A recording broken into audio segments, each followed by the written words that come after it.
আচ্ছা, আমি যদি বলি এই রাখিটি আমি নিজে তৈরি করেছি তবে কি তোমরা বিশ্বাস করবে? করবে না জানি, তার জন্যই কিন্তু আমি পুরো টিউটোরিয়ালটি তোমাদের সাথে শেয়ার করব। ইতিমধ্যে কিন্তু তোমরা অনেকেই চিনে গেছো আমার হাতে কি। হ্যাঁ, আমার হাতে কিন্তু কটন বাড, আর এই কটন বাড দিয়েই কিন্তু আমি পুরো রাখিটি কমপ্লিট করেছি। এখানে কিন্তু আমি মাপ করে মাউন্ট বোর্ড কেটে নিয়েছি, তারপর কিন্তু কটন বাডগুলোকে রাউন্ড করে একটার পর একটা খুব সুন্দর করে সাজিয়ে দিয়েছি।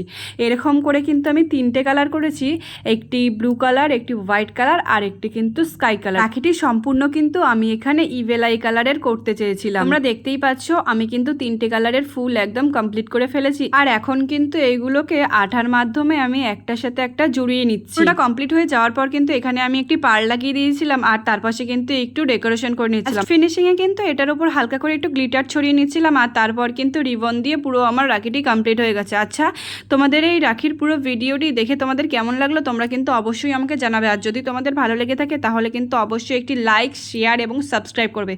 এরপরেও কিন্তু আমি রাখি চ্যালেঞ্জ নিয়ে আসবো। আশা করছি তোমাদের ভিডিওটি ভালো লাগবে। নেক্সট ভিডিও দেখার জন্য কিন্তু একটু ওয়েট করো।